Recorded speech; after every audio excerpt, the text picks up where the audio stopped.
Baik, Assalamualaikum warahmatullahi wabarakatuh.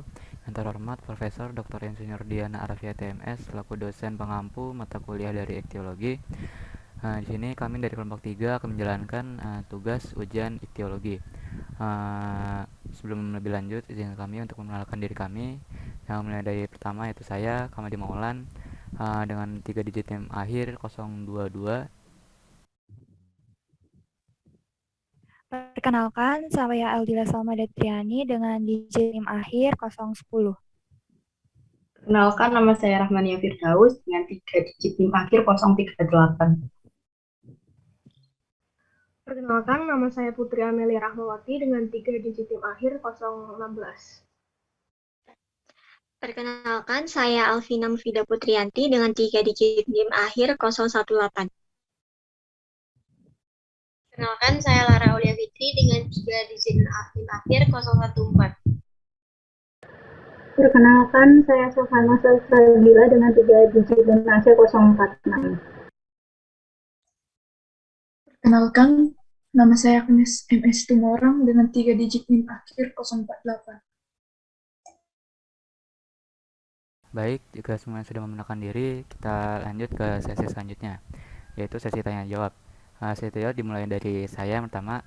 Saya yang bertanya, beberapa ikan di perairan memiliki alat pernafasan tambahan di dalam tubuhnya. Pertanyaan saya, apakah ikan dari Osphoronemus gurami memiliki alat nafas tambahan? Jika ya, jelaskan mengenai alat pernafasan tersebut beserta fungsinya. Nah, bagi yang ingin menjawab, dipersilakan untuk raise hand.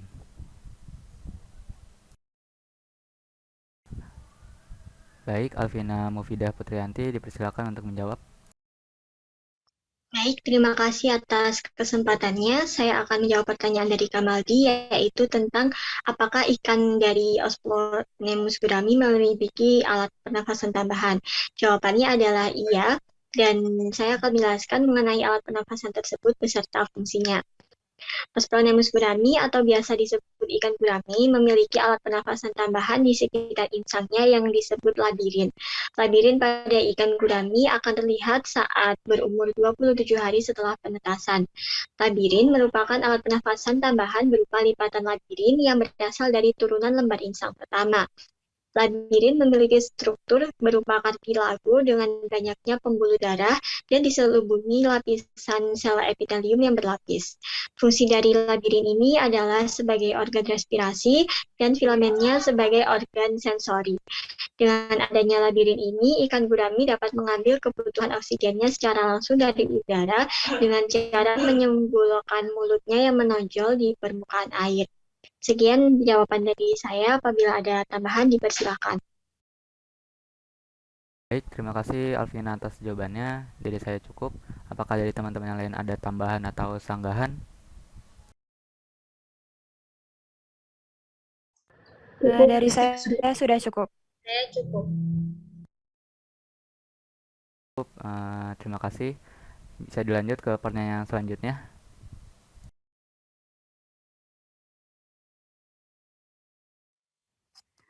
Baik, terima kasih atas waktu dan kesempatan yang telah diberikan.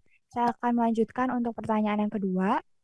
Seperti yang kita ketahui bahwa kuda laut ini termasuk ke dalam ikan bertulang sejati atau yang disebut teleostei. Nah, pertanyaan saya ini, bagaimana cara adaptasi dan reproduksi atau perkembangbiakan dari kuda laut tersebut? Terima kasih. Baik, terima kasih Aldila Salma atas pertanyaannya. Bagi yang ingin menjawab, dipersilakan untuk raise hand. Baik, Lara Aulia Fitri dipersilakan untuk menjawab. Baik, terima kasih atas kesempatan dan pertanyaannya. Saya izin menjawab. Tadi pertanyaannya yaitu bagaimana cara adaptasi dan reproduksi perkembangbiakan pada kuda laut. Kuda laut terkenal dengan kemampuan adaptasinya yaitu dengan cara kamuflase yang sangat hebat, yaitu dengan cara mengubah corak tubuhnya sesuai dengan lingkungan sekitarnya atau menumbuhkan filamen-filamen di sekujur tubuhnya sehingga tampak menyerupai tumbuhan atau ganggang laut. Kamuflase dilakukan dalam rangka untuk menghindari predator dan mengelabui mangsanya. Kuda laut juga memiliki kehidupan sosial yang sangat baik. Mereka akan saling memberikan salam satu dengan yang lainnya ketika bertemu pada pagi hari dan ketika akan berpisah pada sore hari dengan cara mengubah warna tubuhnya sesaat ketika berpasangan atau dengan mengeluarkan suara klik-klik yang dihasilkan oleh rahangnya. Kuda laut berkembang biak dengan cara bertelur dan melahirkan atau yang dikenal dengan sebutan ovovivipar.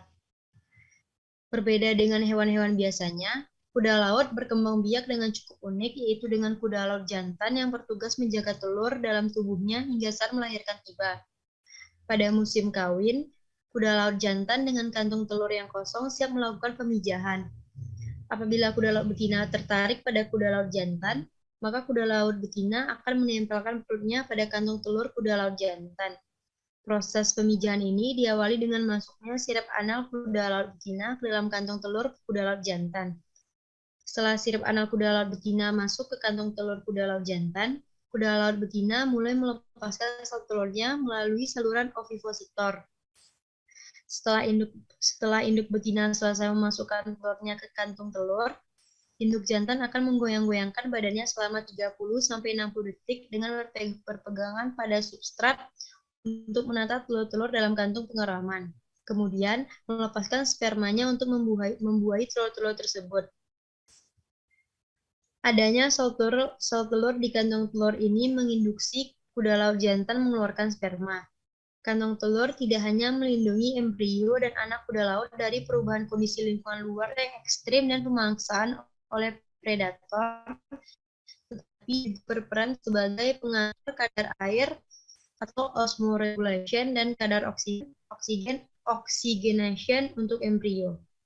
Sekian jawaban dari saya. Apabila ada yang menambahkan, dipersilahkan. Terima kasih.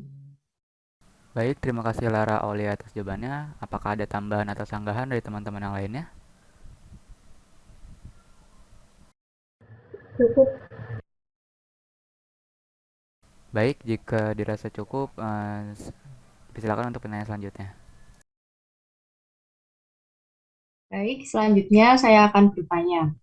Seperti materi yang sudah dijelaskan kemarin, bahwa ketika dalam kondisi air yang kurang, maka lamfis akan membuat kepompong di dalam tanah. Lalu, bagaimana cara lamfis tersebut menjaga keseimbangan osmotik saat tubuhnya terbungkus oleh kepompong dalam kondisi air yang terbatas? Terima kasih. Baik, terima kasih Rahman Firdaus atas pertanyaannya. Bagi yang ingin menjawab, dipersilakan untuk resen.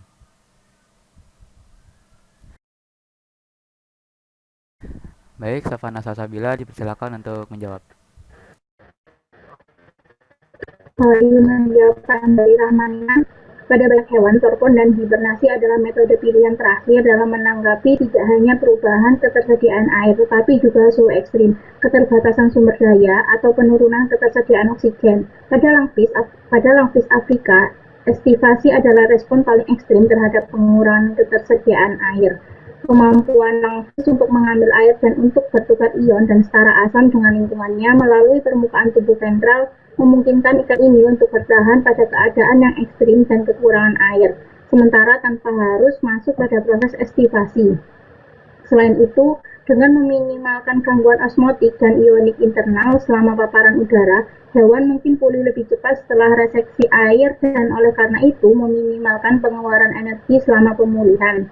Kombinasi permeabilitas air fluid ventral dan akumulasi urea internal selama paparan udara memungkinkan langfis untuk mengekstrak air dari sekitarnya dan juga untuk menyimpan air di otot ketika pasokan air menjadi terbatas karena ekskresi amonia berlanjut selama paparan udara. Cukup segitu dari saya, mungkin ada yang ditambah. Baik, terima kasih Savana Salsabila atas jawabannya. Apakah ada tambahan atau sanggahan dari teman-teman yang lainnya?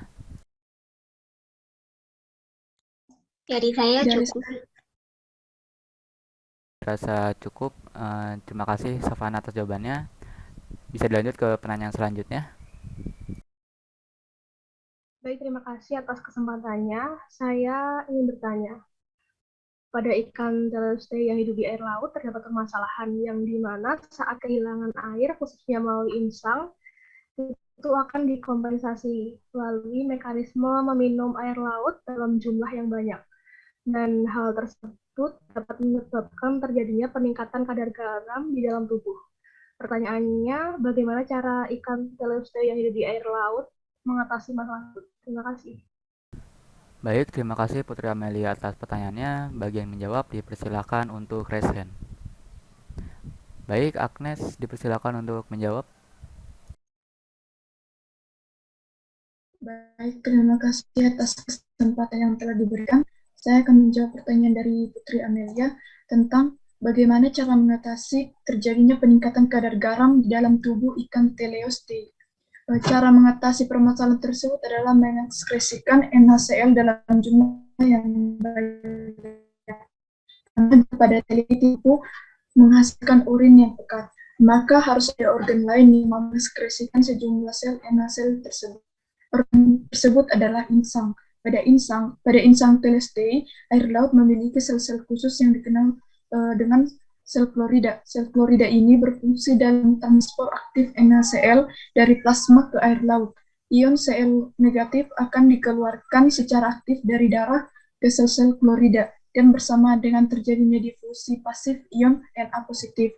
Terjadinya transport ini menyebabkan NaCl negatif bergerak secara pasif keluar dari insang menuju air laut.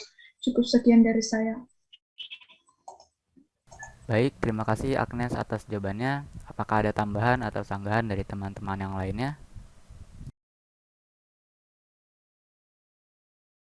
Sepertinya sudah cukup.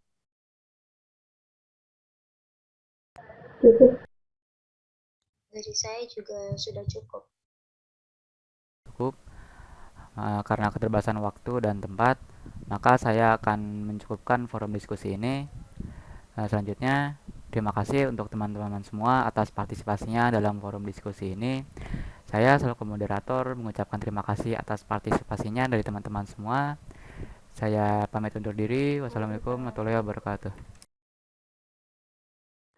Waalaikumsalam warahmatullahi wabarakatuh.